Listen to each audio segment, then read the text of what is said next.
Oi, galera do Colégio Coração de Jesus. Eu sou a professora Kátia, da disciplina de História da Arte, ou se vocês preferirem, apenas arte, mas eu sempre falo para vocês, não esqueçam da palavrinha história, porque a gente está aqui muito mais para falar de teoria, entender muito mais os conceitos históricos pelos quais a arte passou ao longo do tempo. Bom, na aula de hoje, né, nessa aula à distância, né, essa videoaula, a gente vai continuar falando de arte moderna. Enquanto estávamos ainda juntinhos, deu tempo de falar sobre duas vanguardas europeias, o expressionismo e o fauvismo.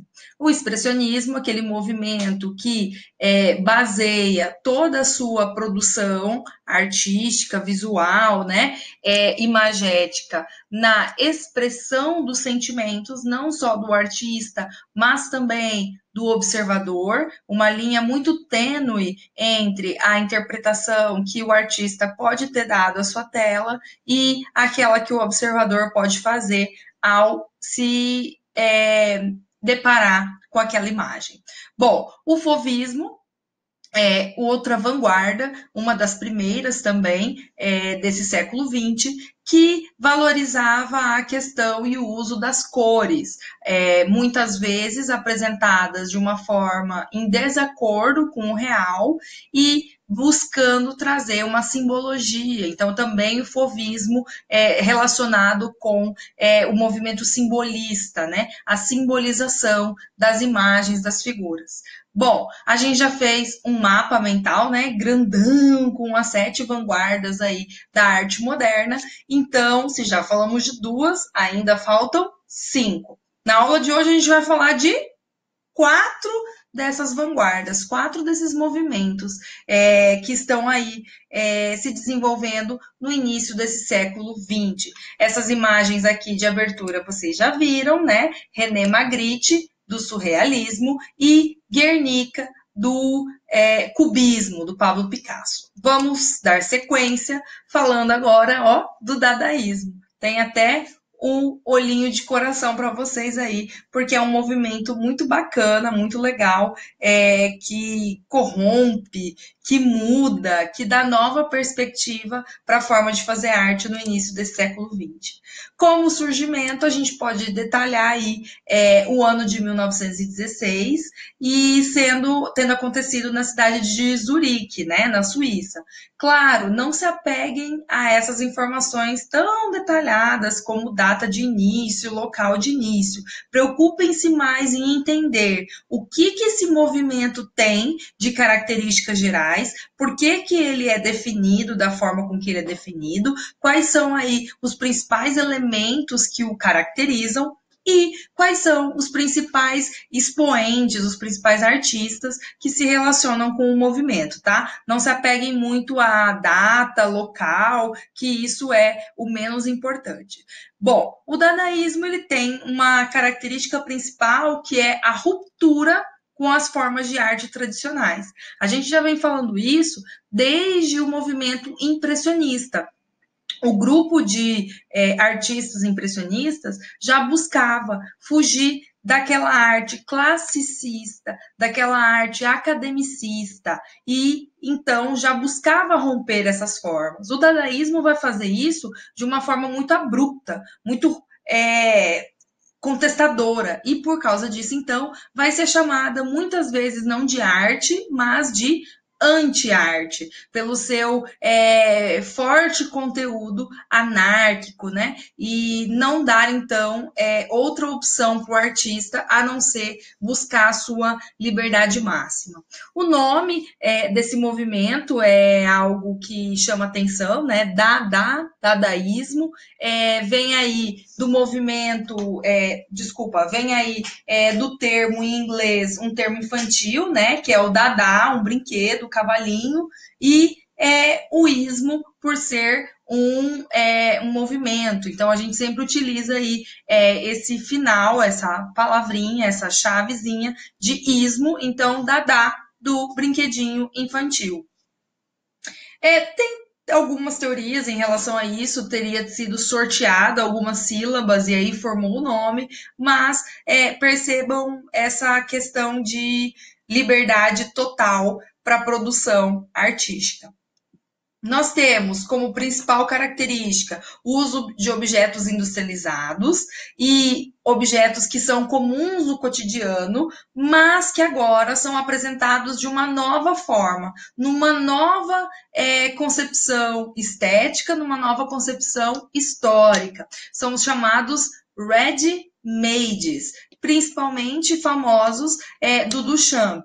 Então, algo que já existe, algo que já está pronto, mas que ganha uma nova significação, que ganha uma nova interpretação, agora estética e artística. Vai mostrar, então, o combate também desses artistas às formas de arte institucionalizadas, rígidas, que colocavam regras em como deveriam ser feitos.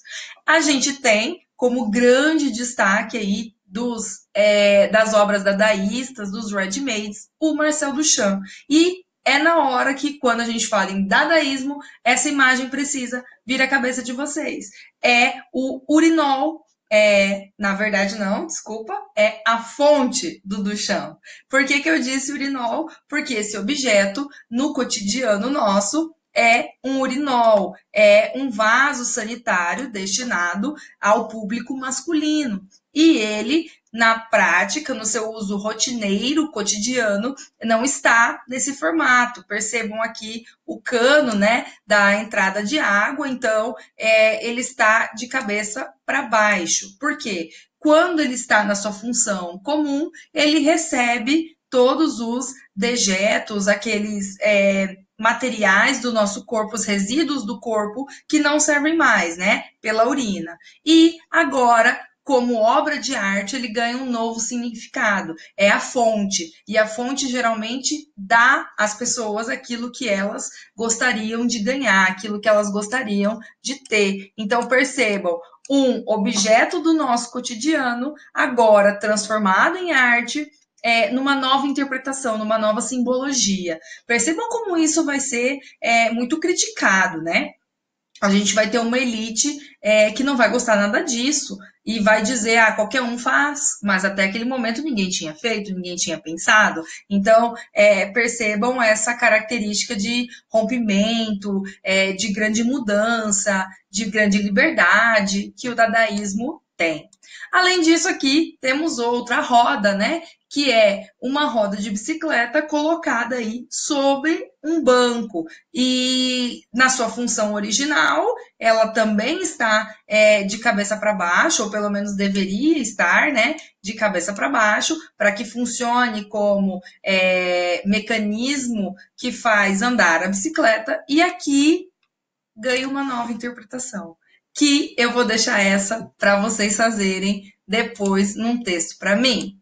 Aqui a gente tem um ferro que adicionou-se a ele vários pregos, né? E aí uma relação também com as pregas que são feitas quando a gente vai passar uma roupa, tanto uma camisa, às vezes uma saia, e como isso nos insere num mundo de particularidades e num mundo de padrões que muitas vezes a gente não quer fazer parte deles, né?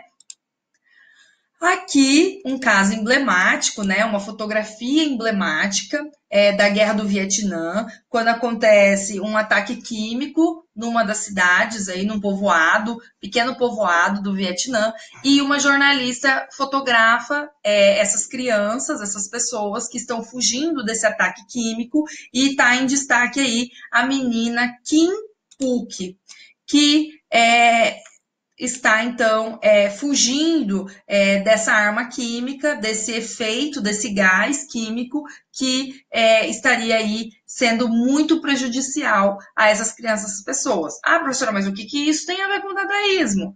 Já vamos ver. A inserção dessa foto, desse elemento fotográfico, junto com outros elementos do cotidiano, né? Muito conhecido, o Mickey e o Ronald McDonald. Então, a mudança de interpretação dessa figura no seu contexto original para agora um contexto completamente modificado, completamente alterado. Essa imagem vocês conhecem, né? Discutimos aí, vocês estudaram no primeiro ano o movimento renascentista e o destaque para esse quadro, o mais famoso do Leonardo da Vinci, um grande gênio, né, um cientista, não só um pintor, e a sua famosa Mona Lisa. Aqui não tem nada demais, a Mona Lisa tá normalzinha, mas a gente pode fazer uma variação da Mona Lisa. E aí aqui é o que o Marcel Duchamp faz numa cópia da Mona Lisa, que ele insere um bigodinho, um cavanhaque, e então faz aquilo que era muito comum na minha adolescência, nas revistas, fazer aí uns desenhinhos para deixar engraçado. Tem também uma interpretação bem aprofundada dessa tela. Vou passar a bola essa aí para vocês. Rolar a bola. Aqui é a Mona Lisa transformada num gatinho, grande amor aí dos gateiros da atualidade. A Mona Lisa numa perspectiva pop art, então fazendo uma referência ao Andy Warhol. A Mona Lisa aqui ganhou a sua aparência de Jesus. Fugiu o nome desta atriz. Agora, neste momento, Paris Hilton. E aqui outro destaque é o grande desenho, o desenho animado aí, famosérrimo, de milhares de temporadas, mentira, mas já passou de 20 temporadas, Os Simpsons. Esse aí, imagino também que todo mundo conhece, o Capitão Jack Sparrow, do filme Piratas do Caribe, e então ele aí na pose de Mona Lisa. Bom, o dadaísmo é interessantíssimo, parece uma brincadeira, mas por trás dessa brincadeira existe uma crítica, não só à sociedade, mas uma crítica à forma de fazer arte, né? Que não dava muitas vezes vazão e liberdade para os artistas. Todo o modernismo está influenciado com essa busca da liberdade dos artistas em fazer a sua arte. E aí a gente chega no movimento que eu mais amo nesse mundo. Eu adoro demais o surrealismo. Será que é porque a minha mente é muito doida? Mais ou menos, mas não é bem por isso não. Mas é porque eu gosto de conseguir viajar na interpretação. E o surrealismo nos dá essa abertura. A gente pode aí viajar no mundo da fantasia, no mundo dos sonhos, no mundo do nosso subconsciente, do nosso inconsciente, para poder entender o que está por trás dessas obras aí que são caracterizadas como surreais, fora do real. O que é, então, numa definição, a gente já traz aí o quadro mais famoso do surrealismo. Então, quando a gente pensa em surrealismo, a gente precisa se lembrar na hora desse quadro, que é a persistência da memória. Já voltamos para falar dele. Surrealismo, em suas origens, busca uma teoria do irracional e do inconsciente na arte. A gente vai ter nesse momento, o desenvolvimento dos estudos da psicanálise, tanto do Freud quanto do Jung. E aí, mostrando um pouco desse universo inconsciente da mente desses homens e dessas mulheres, então do ser humano. E vai ser explorado muito por esses artistas, esse universo, então, que muitas vezes é incompreendido, que muitas vezes tem significados mirabolantes e às vezes não tem nem significado nenhum, pessoas que acreditam nisso, pessoas que não acreditam nisso, então é um universo aí bem irracional, não está acontecendo para ser entendido, para ser compreendido na sua plenitude. A gente pode dizer que é uma arte que ultrapassa as aparências, então não só aquilo que é apresentado, mas muito mais profundo, desobriga-se da fidelidade com o mundo real, então por isso que é surreal, ou simplesmente um termo que se liga aí a algo que está além dos nossos olhos, além do que é real. Salvador Dalí, um grande expoente, ele tem uma frase que eu acho muito interessante que diz assim: um dia terá que ser admitido oficialmente que o que batizamos de realidade é uma ilusão até maior do que o mundo dos sonhos. Então ele questiona o que é real. Se a gente pode considerar surreal o que é colocado como surreal, sendo o contrário do real. Olha só que discussão filosófica. Temos aí um grande aliado da filosofia, o surrealismo. A gente pode ficar numa aula inteirinha aqui discutindo essas questões, mas eu preciso passar rapidinho para vocês. A gente vai dando sequência. Nas artes plásticas, é algo que a gente precisa destacar para que não haja uma confusão entre o surrealismo e o expressionismo. Lembrem-se, o expressionismo vai ter uma estética bagunçada, uma estética que muitas vezes é difícil de compreender. Já o surrealismo, não. A estética, a execução da pintura, ela é muito bem elaborada. Percebam como esse céu está sendo pintado de uma maneira primorosa. Os contornos das figuras também são muito bem delimitados, o uso das cores, tudo isso é feito de uma forma primorosa. Por que a gente não entende, então, a princípio, o que está sendo mostrado? Porque o tema é confuso. Então, lá no expressionismo, a estética é confusa e o tema muitas vezes não. O tema, muitas vezes, a gente consegue logo perceber. Lembrem do grito. O grito, a gente logo percebe o tema, a angústia, a expressão daquele sentimento de uma pessoa que grita, que agoniza. Mas a estética é perturbadora. Já no surrealismo, a estética é uma estética primorosa, muito bem executada, mas o tema nos deixa aí com esse enigma, sem saber muito bem o que ele está querendo dizer. Aqui, o enigma do desejo. Minha mãe, minha mãe, minha mãe, lá de 1929. Na psicanálise de Freud, ele vai analisar muito das nossas relações interpessoais e intrafamiliares, né? Dos filhos com as mães, das filhas com os pais, vai estar muito relacionado a isso. A persistência da memória, que estava ali agorinha para vocês no slide de abertura, vai trabalhar o tempo, né? Com esses relógios moles, com esses relógios derretendo aí no meio de um deserto, fazendo referência ao tempo, né? Que vai passar mais rápido, que vai passar mais devagar, que vai se relacionar com diferentes figuras vivas, né? Com seres vivos diferentes, para os animais, para o homem. Não vou aprofundar na interpretação também, porque vocês têm que ter a liberdade de interpretarem.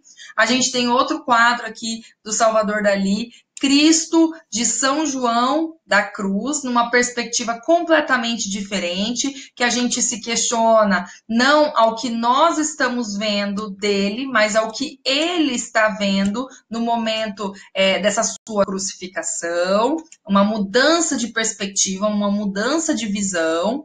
A mesma coisa, a tentação de Santo Antônio, mais um tema religioso sendo colocado aqui, mas apresentado de uma forma agora bem diferente daquela que a gente entende como real, um real entre aspas, né? A Última Ceia, que vocês conhecem muito bem, naquela pintura tradicional lá do Leonardo da Vinci, né? No final do século XV, numa estética primorosa, com a ideia da perspectiva, a produção em elementos geométricos, né? Uma composição geometrizada. E aqui uma perspectiva, uma visão completamente diferente. Percebam aqui um outro elemento enxergando essa última ceia de uma forma completamente nova, de uma forma completamente diferente. O surrealismo, então, pode ser entendido como aquilo que está além do real, surreal, e que também pode ter uma mensagem subliminar, algo que você pode ler nas entrelinhas. Uma imagem também pode ser lida nas entrelinhas. Vamos ver algumas delas aqui. Uma maçã que pode estar aí se transformando numa borboleta. Então, a questão da metamorfose, como que isso se relaciona ao nosso cotidiano, à nossa vivência, às nossas experiências. Aqui, uma composição de uma pessoa em elementos que estariam dentro de um museu, há uma crítica às questões estéticas, aos padrões de beleza. Temos aqui também a formação de um crânio a partir de duas pessoas. Podemos pensar em como a morte está aí por trás das nossas relações, como ela nos acompanha, né, cotidianamente. Aqui, aquilo que a gente vê a princípio ou à distância, a gente vê uma imagem e quando a gente se aproxima, a gente vê outras imagens, então o subliminar aparecendo. A mesma coisa aqui, os cavalos estão vendo, conseguem identificar os 3 cavalos que estão nessa imagem, mas a imagem principal seria o quê? Então, o subliminar. Mais uma vez aqui, uma dançarina que se relaciona com a caveira, que se relaciona com a morte. Também a formação aí de uma imagem a partir do corpo de várias mulheres, formando de novo uma caveira. Percebam esse tema da morte perpassando pelos quadros do Salvador Dalí. Aí a gente chega no que tá para vocês lá no capítulo 6, o abstracionismo, que eu falo para vocês, eu adoro brincar, que é o único tipo de arte que eu sei desenhar, os desenhos abstratos, né? O coração é um símbolo, é um abstrato, é aquilo que está no campo, fora do nosso concreto, mas está aí muito mais no campo das ideias. O abstracionismo vai ser relacionado com isso. O uso de linhas, de formas, muitas vezes confusas, mas que querem passar uma ideia ali. Essa arte abstrata é um modelo, é uma forma de fazer arte no qual os objetos, as pessoas são representados em forma de pinturas ou mesmo de esculturas, muitas vezes com formas irreconhecíveis. O abstracionismo pode causar alguma confusão na mente de vocês com o cubismo, que a gente vai falar daqui a pouco. Eu deixei o cubismo por último, muito próximo do abstracionismo, para que a gente elimine essas confusões. A diferença total entre cubismo e abstracionismo está aqui nas formas irreconhecíveis. No abstracionismo, a gente não vai conseguir detalhar muito bem o que são figuras humanas, o que são objetos, o que são aqueles conjuntos de linhas e de formas geométricas. Esse formato, então, tradicional deixado de lado e passa a ser, então, completamente abstrato. Busca exprimir somente como sinal e a cor sensações e estados de ânimo, relacionados de novo com a interpretação e com os sentimentos. Busca trabalhar a nossa percepção sensível, a nossa sensibilidade e não a intelectual. Então a gente não vai fazer um caminho de interpretação consciente, intelectual. As cores, muitas vezes, vão constituir umas imagens subjetivas, sugestivas, e vai despertar em cada pessoa uma sensação, uma reação diferente. Esse olhar abstrato também busca expressar elementos através dessa pintura. Então, a gente olha e relaciona aí com esse mundo sensível. Qual seria a forma do amor? A gente já consegue pensar no elemento abstrato, né? O coração. Qual seria a forma da vitória, a forma da derrota? E o grande expoente desse abstracionismo é o Kandinsky, o Wassily Kandinsky, e ele fazia a pintura dos seus quadros ouvindo música. Então, mesmo com uma interferência sonora completamente diferente daquilo que ele está pintando, ele continua conseguindo fazer isso pela forma com que ele utiliza.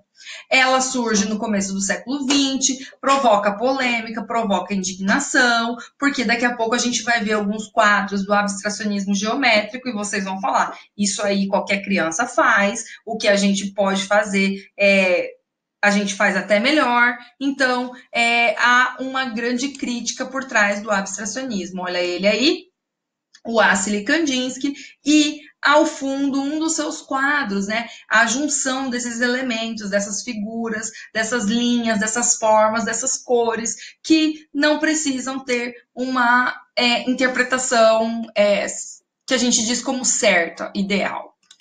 Aqui, uma outra obra dele, e inclusive ele vai chamar suas obras a partir de números, trabalho número 1, trabalho número 2, trabalho número 3, 11, 12 e assim por diante. Essa é uma das que eu gosto de trabalhar em sala de aula. Ela, além de receber o nome de número 11, ela recebe o nome também de A Batalha. E aí, numa viagem bem maluca, a gente consegue ver alguns elementos presentes numa batalha tradicional, como soldados, como armas, como a ideia da paz, tudo aí colocado num quadro abstracionista ou abstrato.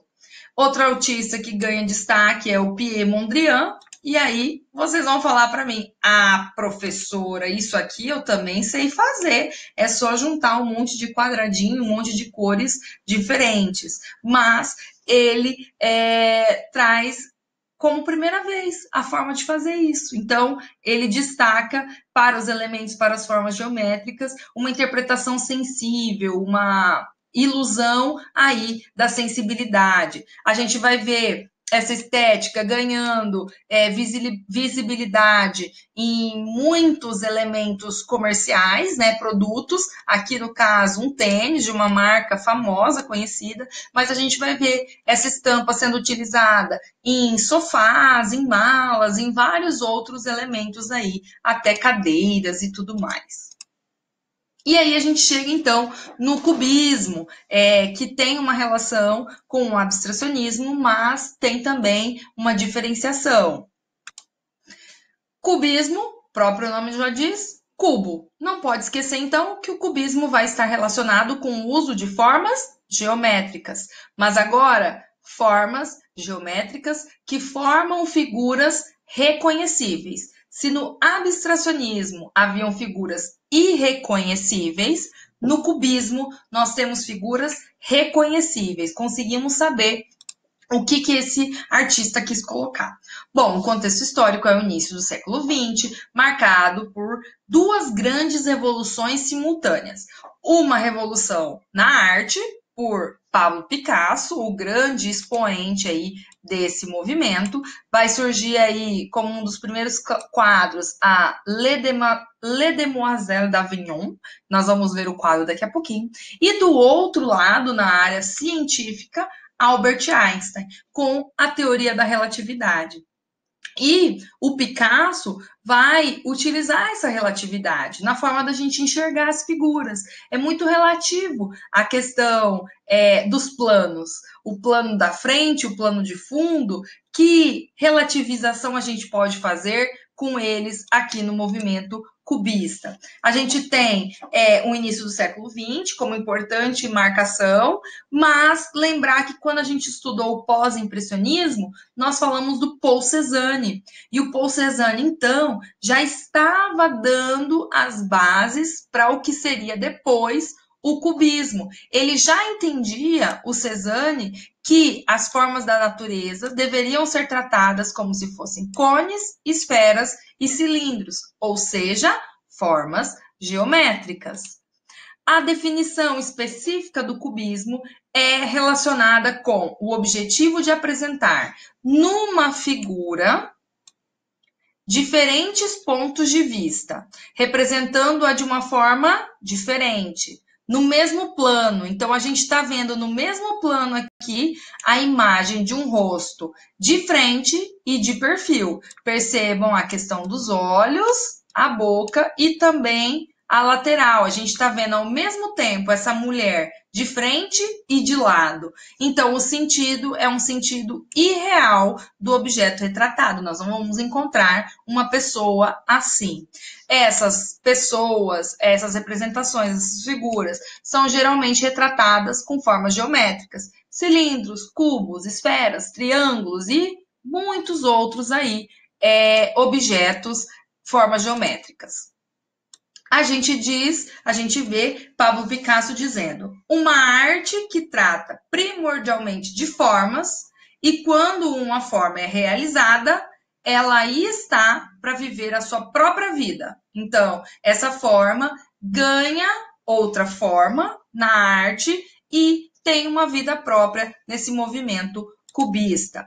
A proposta, então, é uma proposta que envolve a liberdade do artista, que envolve a utilização dos elementos geométricos, que envolve a decomposição de uma figura e uma nova composição. Então, eu decomponho o rosto da pessoa de perfil e de frente para depois recompô-la todos no mesmo plano. E a falta de compromisso em retratar a realidade das coisas. Percebam que a maioria dos movimentos vanguardistas, os movimentos modernistas, não estão preocupados em retratar a realidade. Por quê? Porque a realidade é uma realidade de guerra, é uma realidade de disputas territoriais, é uma realidade de agora tristeza, destruição. Então, vamos fugir dessa realidade para encontrar conforto para o nosso espírito, para a nossa alma, para o nosso coração e para a nossa mente. Algumas influências na pintura vêm das artes primitivas. Isso já aconteceu lá com o Paul Gauguin, no fauvismo, no pós-impressionismo, que influenciou o fauvismo, quando ele viaja pelo mundo e vai principalmente para o Tahiti, e lá então se depara com pessoas vivendo uma vida muito simples, e então ele traz isso no sentido de distorcer a forma dessas pessoas e dessas figuras se expressarem numa liberdade de inibição. Então, não ter vergonha de ser aquilo que elas são, de viver aquela relação que se tem muito próxima com a natureza. E aí a gente traz no Picasso alguns elementos da arte africana. As máscaras africanas passam a ser colocadas em indivíduos, em pessoas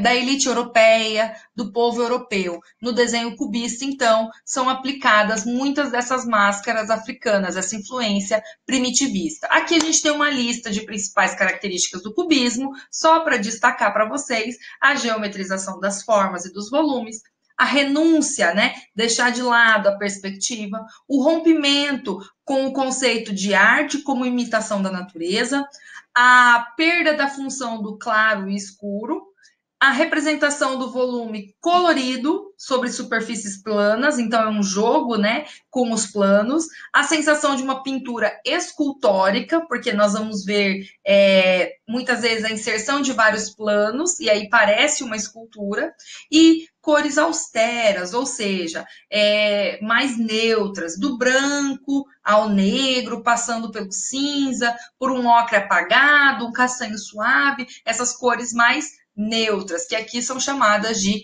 austeras.